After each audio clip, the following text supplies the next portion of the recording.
Harford County is a great place to live, and now it's been recognized as a great place to retire. I'm Sue Shea, President and CEO of Carson's Run at Evamar, Harford County's first and only continuing care retirement community. We are proud to sponsor Living Well, making the most of your senior years, because we recognize that living well is ageless.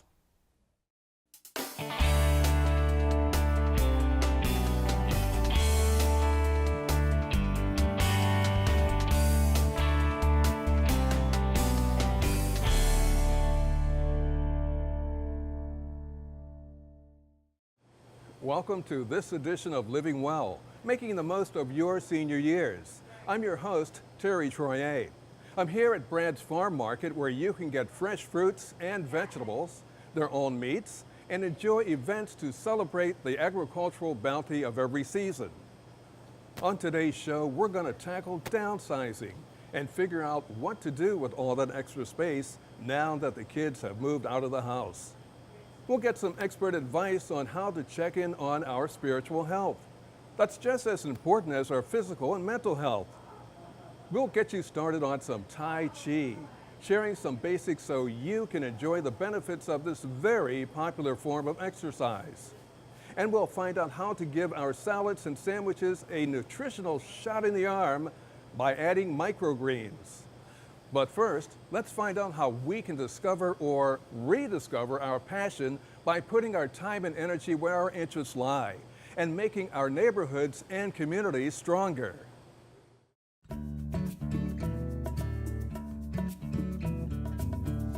I've been involved in community and charitable activities my entire adult life. I found it to be quite rewarding, and I want to share some of that with you today in hopes that you'll get involved in some of these activities. I think it's important in your retirement to stay active, to stay engaged, and to contribute. All of these things play into volunteerism. And you can find a group that fits your interests. You can find a group that fits the ideals that you have in terms of charitable giving.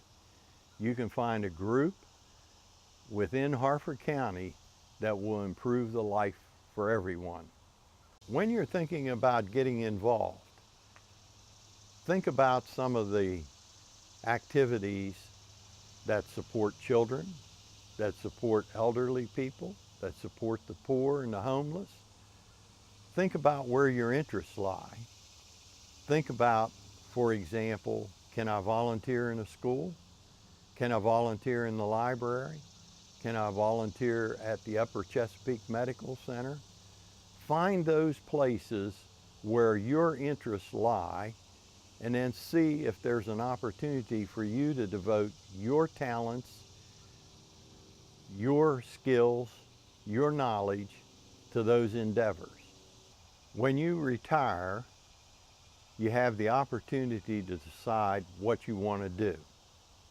No one's telling you what to do, when to report to work, when to go home from work, but you have the opportunity to decide what you really are interested and passionate about. I've always been interested in education. I've also been interested in economic development for Harford County, and I've spent many hours and much time working to improve the conditions in Harford County. I think it's important when you're thinking about what you want to do in retirement. Don't just sit around and watch television. Don't just sit around and say, oh, I'm too busy. You know, don't come up with the next excuse when somebody asks you to get involved. You know, try to find your way into that. There are lots and lots of organizations in Harford County. One that quickly comes to mind to me that's just a terrific, worthy cause is the ARC of Northern Maryland. The ARC is one of those nonprofit foundations that provides assistance to challenged adults, and they deserve our help. they deserve our support. Others that I have personal interest in are the Muscular Dystrophy Association and the Multiple Sclerosis Society. Now those are on a national level, but yet they provide local help to local people and citizens in Harford County who need their help. Finally, I would say that through Rotary, which I've been a member of the Bel Air Rotary Club for over 30 years, we have eradicated or just about eradicated polio in our lifetime. One of the things that I'm most proud of is there's a scholarship in my name at the Harford County Chamber of Commerce that's awarded annually to a student who wants to become a teacher. I try to attend that event every year for the awarding of the scholarship to meet the student and to encourage them to become the best teacher they can become. The benefits of being involved in volunteer work are many.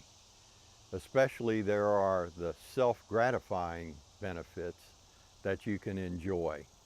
The knowledge that you've helped someone, the knowledge that you've benefited someone, the knowledge that you've benefited your community. But then there's also the satisfaction that you get from seeing someone's face, someone smiling when they've been helped by the charitable work that you have done or contributed to. I used to frequently say Harford County was the best place to live, work, and do business, and I still believe that it is. My wife and I have decided that we are going to stay in Harford County. We are not leaving Harford County. This is our home. This is our home, and we want it to be the best place that it can be. To do that, we need to tap the resources of volunteers. We need to have people dedicate some of their time, talent, and treasure to volunteering, to groups, to helping improve everybody's life, from the smallest child to the oldest and elderly adult. We need to make sure that everybody has a strong quality of life. And I think volunteering is the simplest, best way to accomplish that. If you're interested in volunteering and don't know where to begin, I would suggest that you contact the Harford County Office on Aging, the Harford County Office of Community Services. Both of those agencies have lists of foundations and nonprofit organizations that are looking for volunteers. But also in the day of Google searching is the easiest way to finding the information that you're looking for. So if you're thinking about getting up off the couch and getting involved, now's your opportunity. You'll love it and you will not ever regret it. Living Well is proudly sponsored by Carson's Run, Harford County's first and only independent living retirement community with a full continuum of care.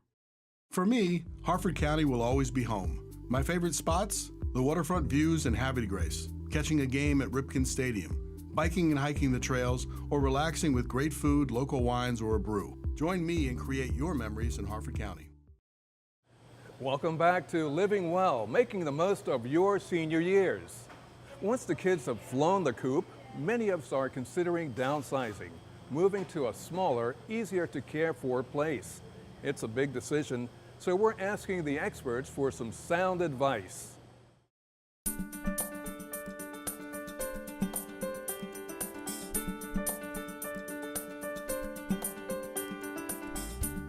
Downsizing can be confusing and stressful, but it can also be super liberating and fun. Hi, I'm Linda Rich, and this is my husband Bob, and we are a realtor team who specializes in working with seniors who are thinking about downsizing. The best way to start the downsizing process is to come up with a plan from soup to nuts. You want to make sure that you've got everything lined up. A great way to start that is to find a realtor who specializes in working with seniors. They are going to be someone who can help you, guide you through the process, and will offer you valuable resources that you will be using often. Some of the things that you can do to start the downsizing process and get beyond the emotions of it is start in an easy area, a room that's not emotional. The laundry room, the garage. That way you can start the process and see what it's like to get things in boxes, see what it's like to get things in bags that are going to the trash, to Goodwill, things that you want to keep. Then, if you're moving from a 4-bedroom to a 2-bedroom, that's easy. There's 2 bedrooms that you can get rid of immediately because you're not going to be able to bring that furniture with you. One of the most challenging aspects of downsizing is the emotional aspect.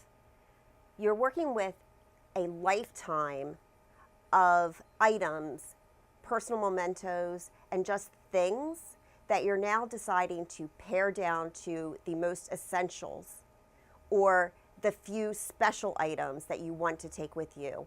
And maybe you are giving away pieces to family members. Making those decisions can be very difficult. Downsizing can be stressful, but there are things you can do to ease the stress of the downsize. One of the first things you want to make sure is to account for time. Time is going to be very, very important. This is not a project that's going to be able to be accomplished in a weekend or 2. It could take upwards of a month. You want to make sure that you've set everything up to make for success, that you have boxes and bags, everything ready to go. Try and find things to do to make it fun. Invite the family over. It'll give you an opportunity to bond with your family, grandchildren, when you talk about the heirlooms that you're taking off the shelves and putting into boxes. Maybe they say, this is really important to me, and they want to take it with them. It's a wonderful way to help you downsize. Another great thing that you can do that's a lot of fun is to have the opposite of a housewarming party. Have a house moving party. And instead of your guests bringing gifts to you, they get to take things from your house with them. And that way they can remember the party, they can remember you, and they can remember all the wonderful times that they had at your home. Let's talk about staging. Staging is probably the most critical part of selling your home. The goal of staging is to shine the best light on your house so that prospective buyers offer the most amount of money and in the quickest amount of time. Linda is right about staging. It is probably the most important thing that you can do to sell your house. One of the things that I like to talk to people about is how do we make your home into a house? They talk about location, location, location. Well, in your case, declutter, declutter, declutter. You want to take down all of the things that make your house a home. The pictures of your grandchildren, all the things on the refrigerator with the magnets. Those are fantastic keepsakes for you, but we want to make sure that the person who's coming in to view your house can see it as their home. So by cleaning out, getting neutral colors on the walls, making sure that you're putting your house's best foot forward will assure that your house will sell as quickly and for the highest price possible. Here are a few more staging tips. One of the most important things that will happen when your house is shown is while a realtor is opening your front door, the prospective buyer is no doubtedly evaluating the curb appeal of your house and the condition of the shutters, the siding, and the paint on your front door. So you want to make sure those things are clean, freshly scraped and painted, and looking really appealing. As soon as someone comes through your door, they may go right to the dining room, and it would be super inviting to see the table set for a family dinner. We also know that kitchen and baths are the biggest selling point in a house, so make sure that those spaces are very clean and decluttered. Nice clean kitchen counters and bathroom countertops go a long way. And lastly, be sure to put away those valuables and prescriptions. There are a lot of advantages to using a realtor that specializes in helping seniors downsize. One of the designations, or the only designation that you get for that, is an SRES, Seniors Real Estate Specialist. We have gone through and made sure that we've taken courses to understand the emotions, the practicals, everything that's involved with helping seniors downsize and transition to their next point in life. So having a qualified realtor helping you through the process is really going to, once again, make everything easy as possible. So take the confusion and stress out of the downsizing process, utilize the professionals, the experts, the resources that we've just talked about, and look forward to the liberating phase that you are about to embark on.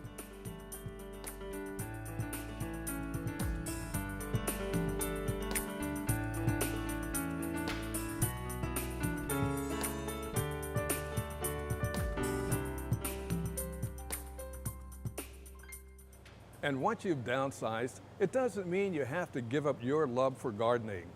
Let's check in with our master gardener on a great way to ramp up your nutrition by growing microgreens.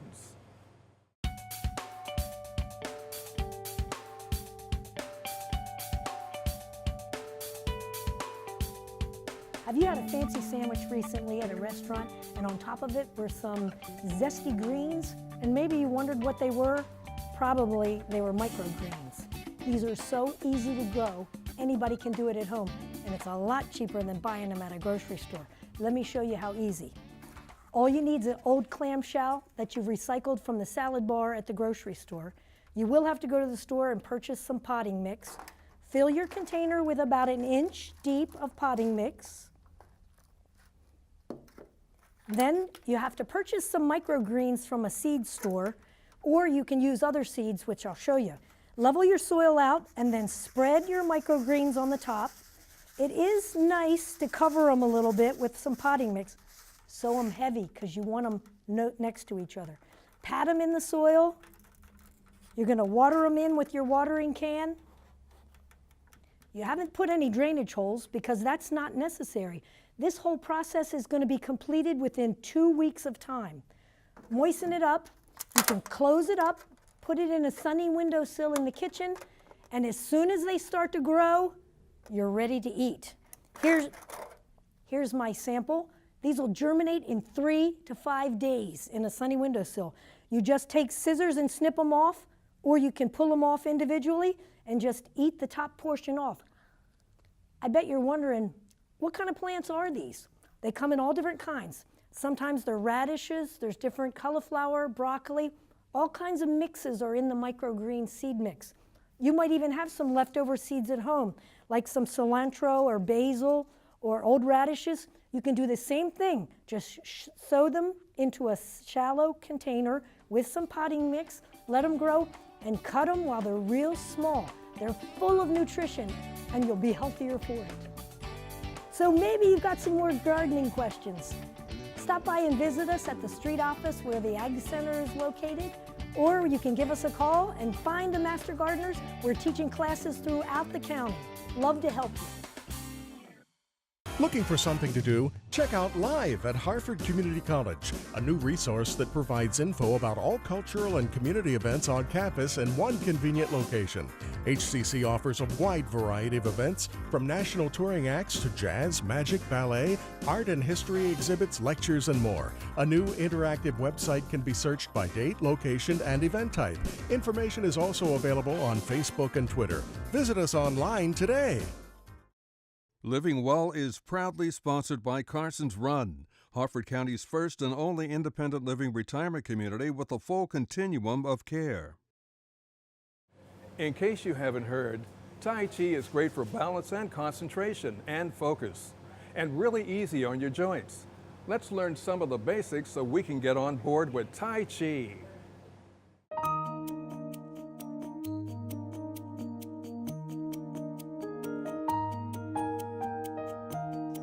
Welcome back. Dr. Val Collins here again, and today's fitness focus is balance through Tai Chi.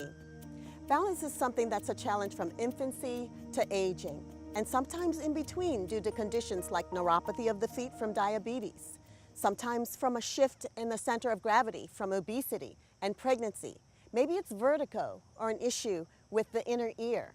Sometimes it's just plain clumsiness. Well, everyone can benefit from the balance of Tai Chi, so let's get started. You want to be rooted and grounded in your feet just like a tree and flexible at the top. You want to have flat feet or perhaps just flat, comfortable shoes. As we shift in the balance, you want to make sure that you're rooted and grounded and that your knees are soft. So let's be rooted and grounded in the right leg and slightly lift the left. Now you decide how high and how long, and we're going to take a step forward. So without leaning or falling forward, go ahead and shift and bring the heel down and move forward, staying upright in the body, but having a soft knee. Get grounded. And again, with purposeful movement, you want to lift and come forward and place the foot down. Notice that the toe is at a 45-degree angle.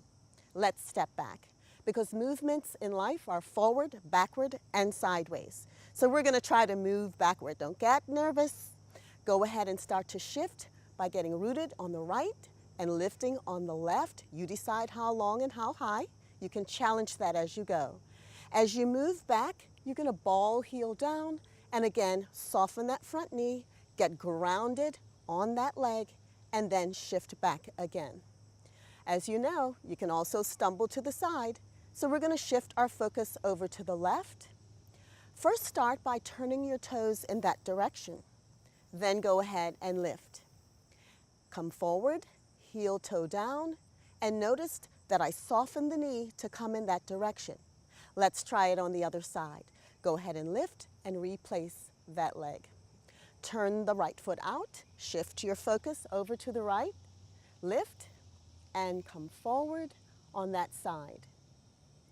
Once you're rooted and grounded on the left, go ahead and bring that leg right back in. Why don't we add the challenge of an arm movement, something for you to grow toward. Go ahead and shift the toes to the side, and as we lift, just sweep that arm up, step forward, and push. And as we come back, shift it and sweep it in again. You can do the same thing on the other side. Well, thanks for joining us today. We hope that these movements helped you. Practice them a couple of times a week, and we promise you'll start to feel some strength around the hips, in the core, and you'll have a more balanced life. We hope to see you again. Have a great day.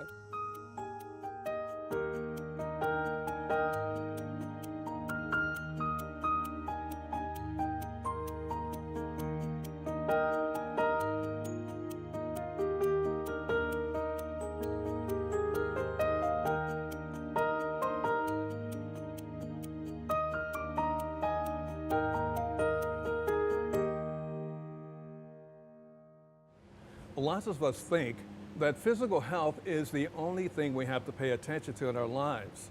Well, let's consider our spiritual health and how to make sure we're exercising our spiritual muscles for a healthier and happier life.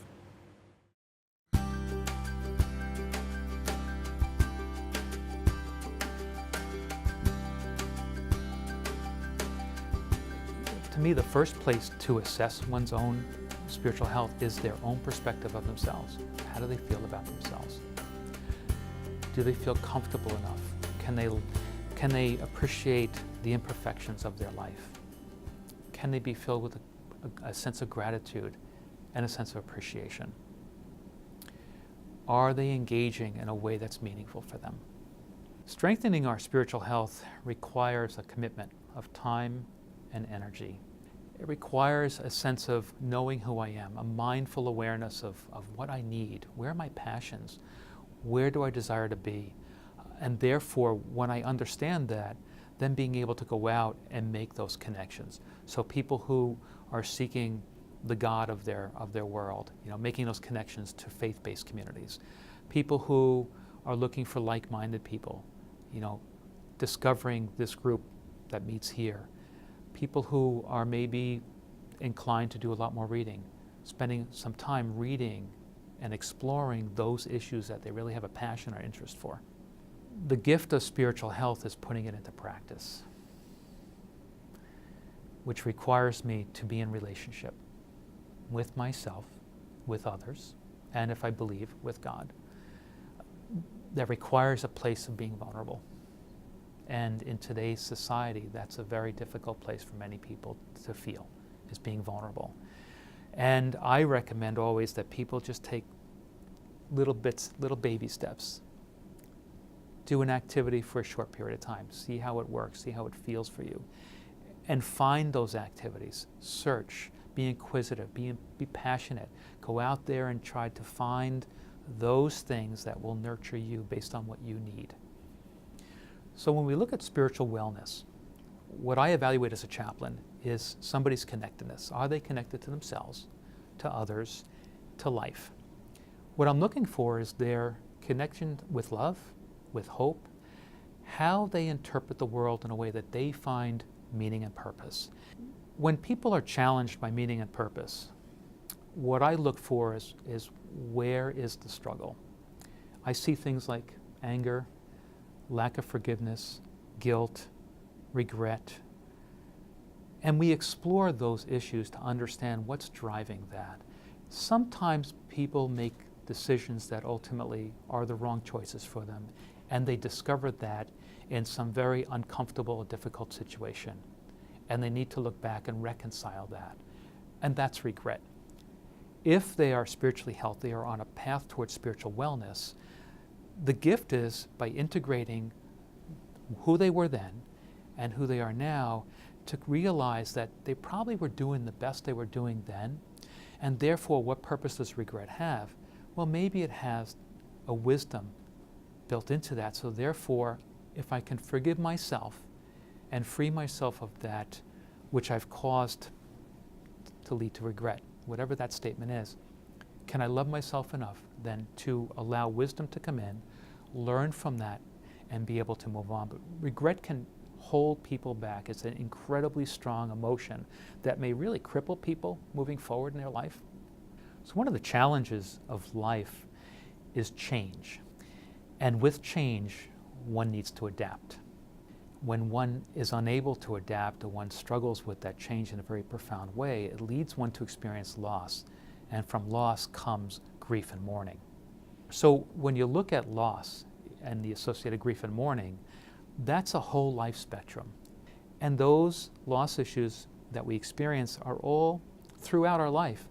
Toddlers who make transitions, children who make transitions in school, life transitions for parents as children grow up, children's life experience as losing parents or other relatives, transitions of the home, finance, jobs, relationships, all of that through the entire continuum is all change, and with that is associated loss.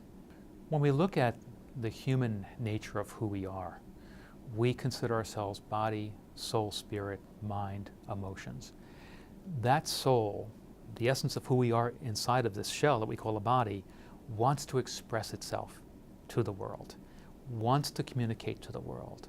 The I in me wants to know who I am, who you are, and beyond us, what's happening in the bigger context, even in the language of God and the existential. That is our spiritual journey. Spiritual health is the way we feed and nurture that in a very positive, very rewarding, self-loving, and loving to others way. When I talk about faith journey, what I'm talking about is a perspective about life that may incorporate a religion or a philosophy. I encourage everyone to journey, to go out and discover who they are and the potential of who they can be. The future isn't written. But living life, I believe the fullness of it, no matter what our limitations are, we could be healthy, fully functional out in the world as that's defined by others, or we could be incapacitated by illness. But nonetheless, wherever we are, we have the potential to become something much richer and filled with wisdom, a greater lover, a greater carer, maybe a better prayer person, whatever it is. But wherever that passion is inside, to continue to nurture that and just follow it to your heart's desire. Thanks for joining us on this edition of Living Well. Until next time, I'm Terry Troyer, reminding you to make the most of your senior years. Living Well is proudly sponsored by Carson's Run, Harford County's first and only independent living retirement community with a full continuum of care.